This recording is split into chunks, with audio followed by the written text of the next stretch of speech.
January last year, I was hurt deeply. She was supposed to have my back, right? So don't play. If not, you're gonna learn the hard way.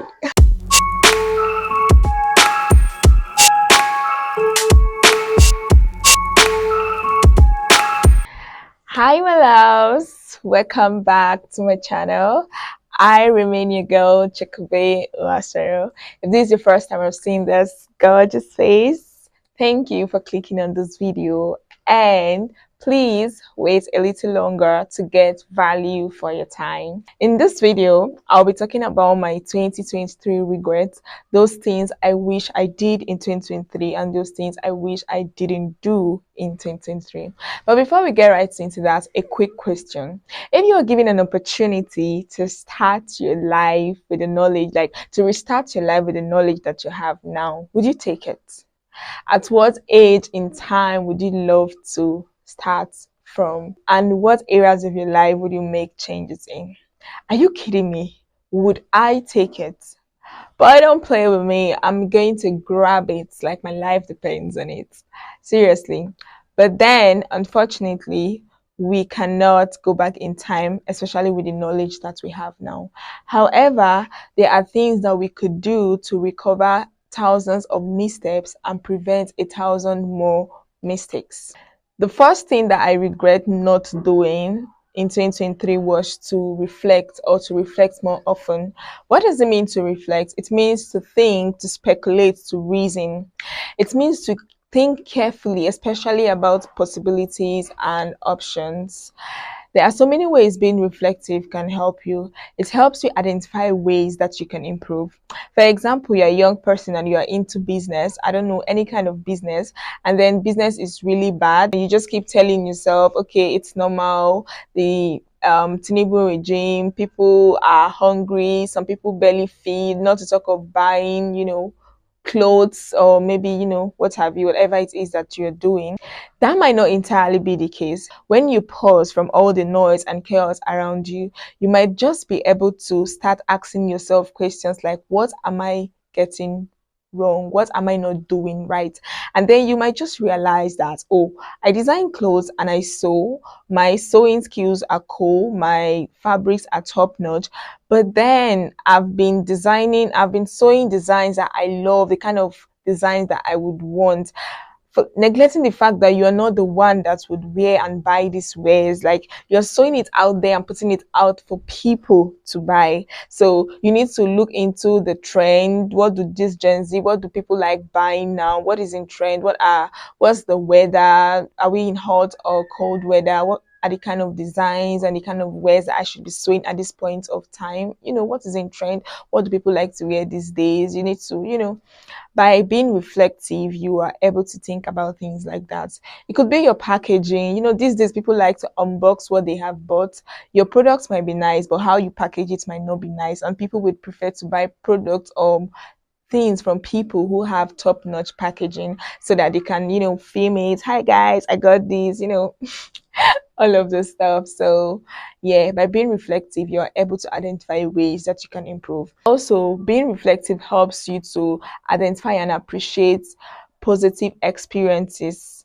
It's not every time that we win. Sometimes we feel stuck, we feel frustrated, in those moments where you feel down, when you feel like you're not moving forward. By reflecting, you become aware of the subtle progress and blessings that you have, the things that you are able to achieve. You will just realize that you might not be where you want to be, but you're no longer where you used to be. The feeling of gratitude is therapeutic. It energizes you and it helps you to be hopeful. Reflecting protects your mental health in general, because when you are able to identify your problems, you're able to be grateful for the things that you have and hopeful that you would achieve more. It protects your mental health from, battling with yourself, not being confused about the kind of choices that you want to make, or not even being aware of the choices you should make or the choices you should not make, and all of those stuff.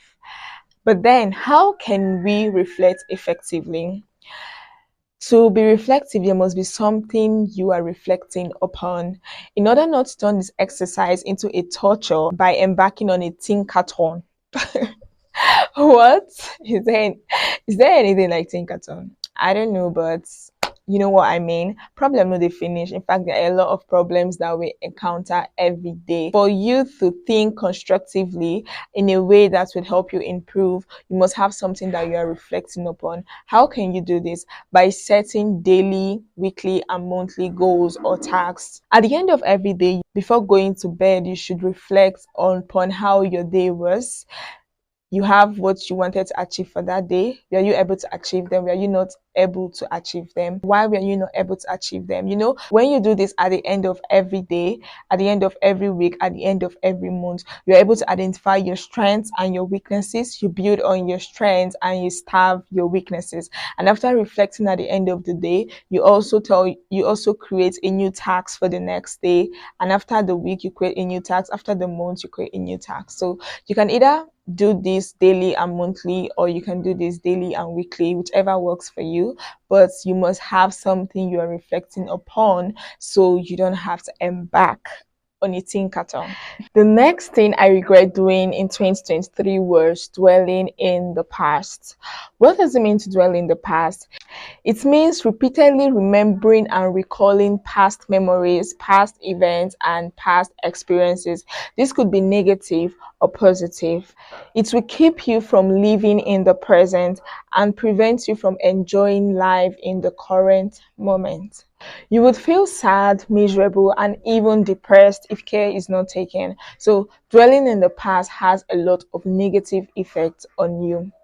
January last year, I was hurt deeply by someone I considered not just a friend, but a sister.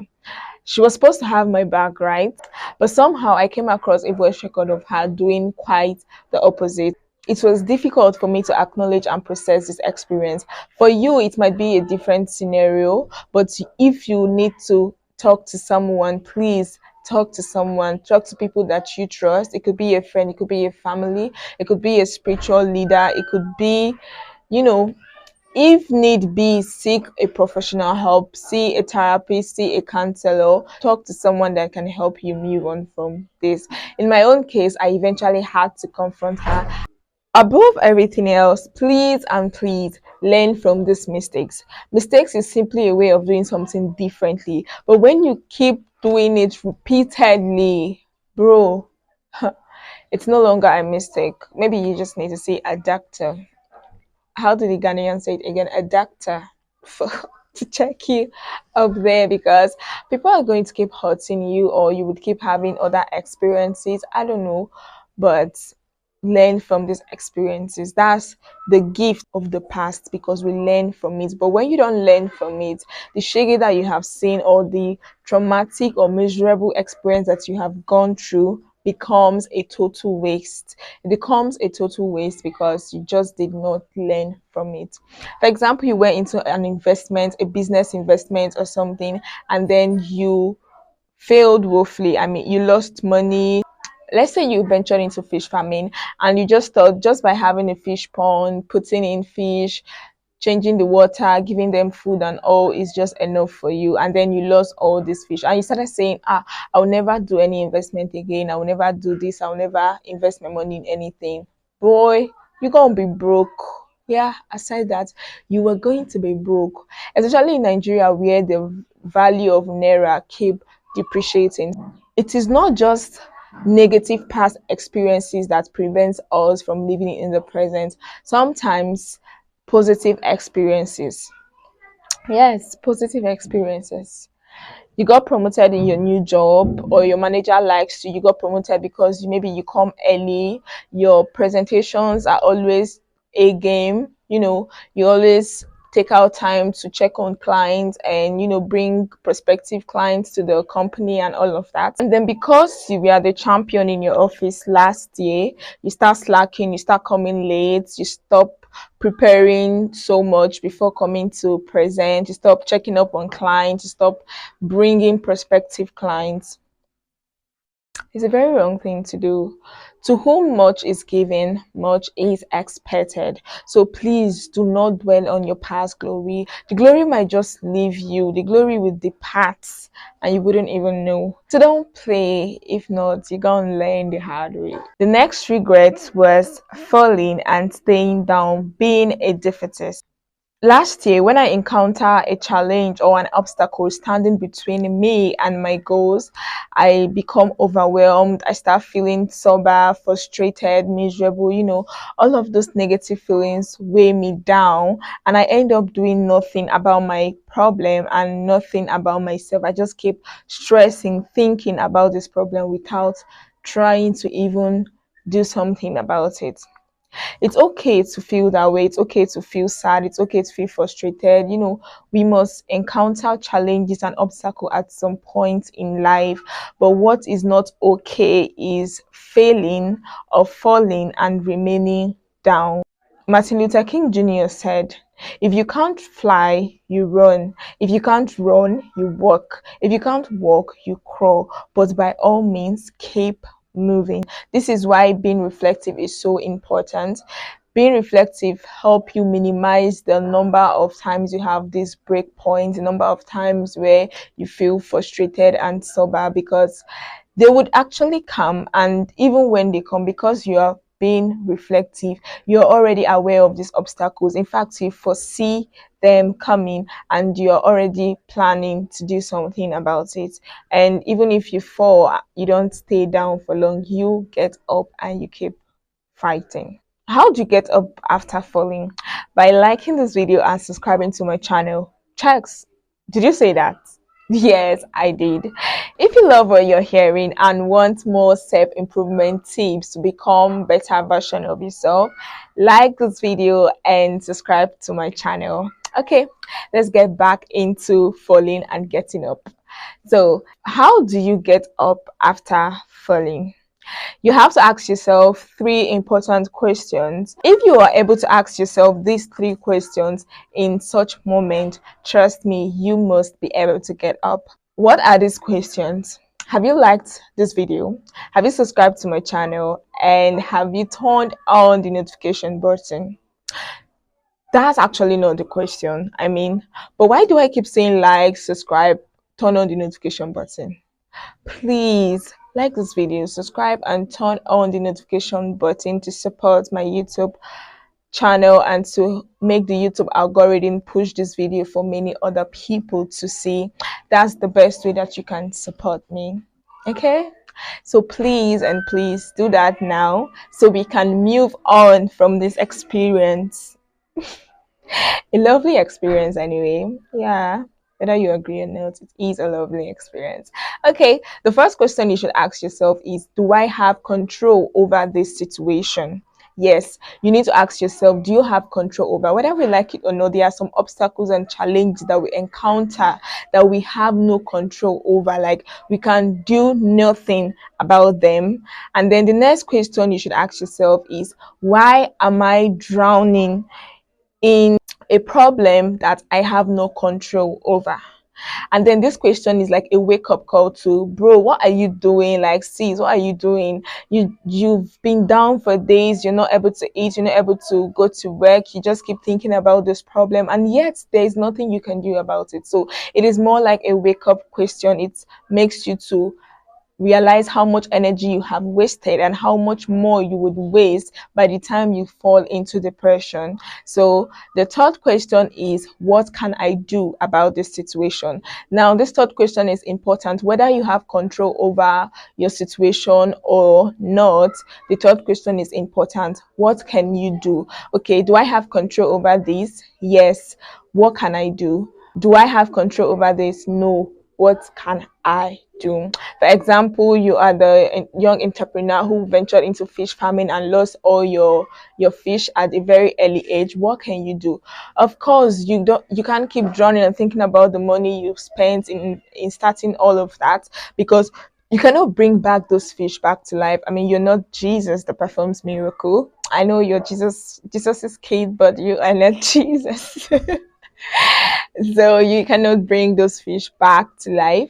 You can better off sell those fishes and use the money to venture into a business, or you could invest in something that you are more knowledgeable on.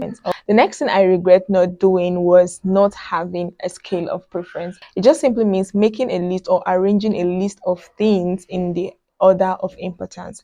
Not having a scale of preference would make you do the wrong thing at the right time.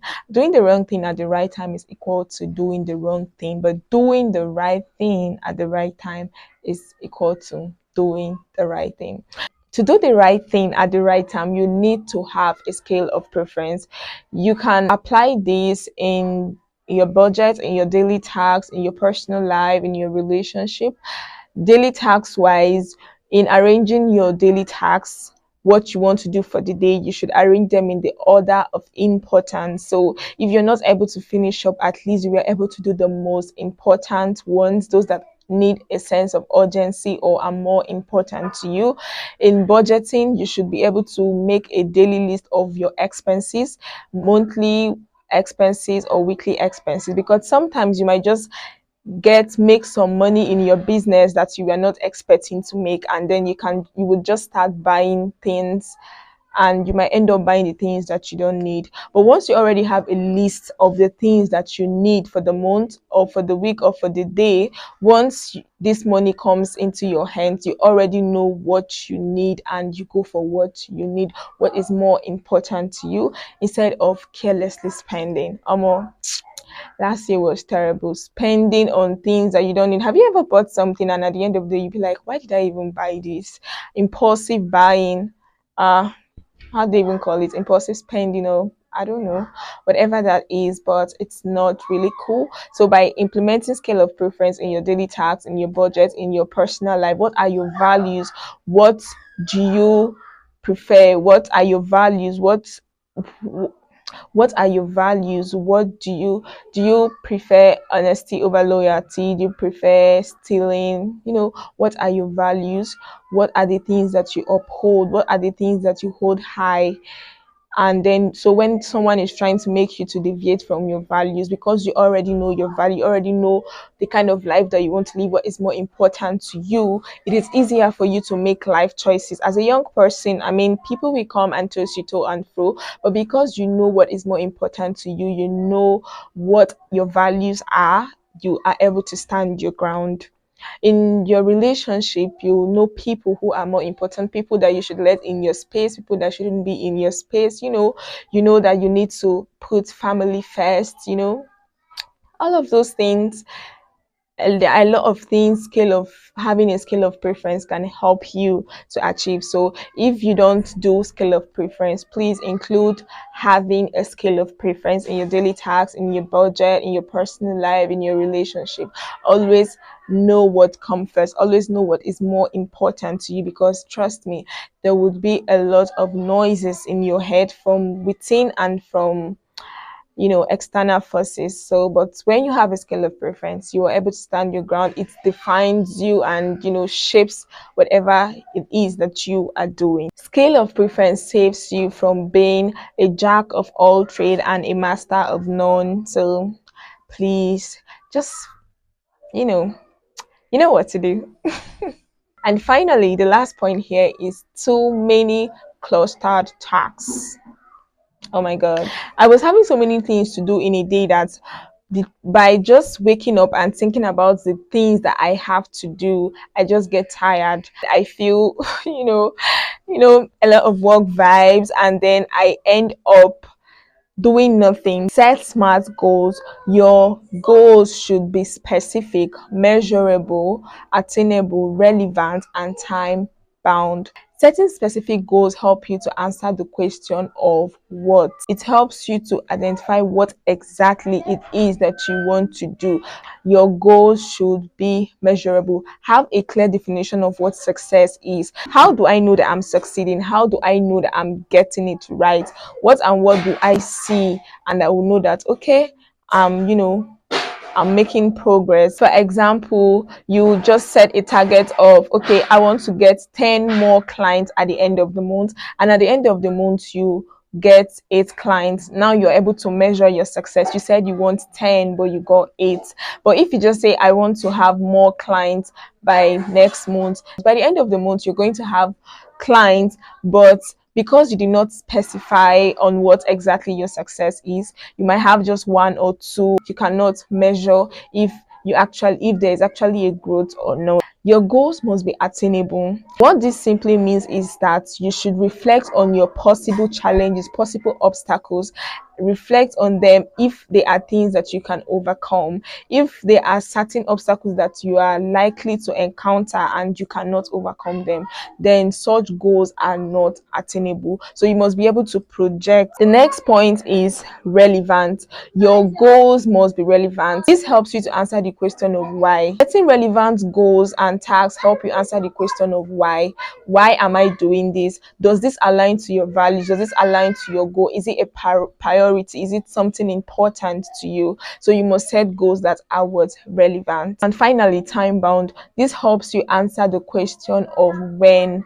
Every goal has a target time. If there's no target time, then it is not a goal. It is not a goal because you can you can run for years and infinite and you might end up not doing it. This helps you answer the question of when should I be done with this. By setting smart goals, you won't have cluster tasks because you set them based, you have specific thing you want to do and you are setting it based on how important it is to you and it aligns to your value. You see, at the end of the day, you will be able to do more important things and do less of unimportant things. In fact, you would not waste your time doing things that are not relevant to your growth in general. So setting smart goals is very important. In conclusion, the time has come when you need to stop waiting for the man that you want to become and start being the man that you want to be. Do not forget to give this video a big thumbs up, subscribe to my channel, turn on the notification button to get notified whenever I post new videos. And of course, always feel free to comment. Tell me what you think about this video. Tell me what you would love for me to talk about in my next video. See you in my next video. Bye.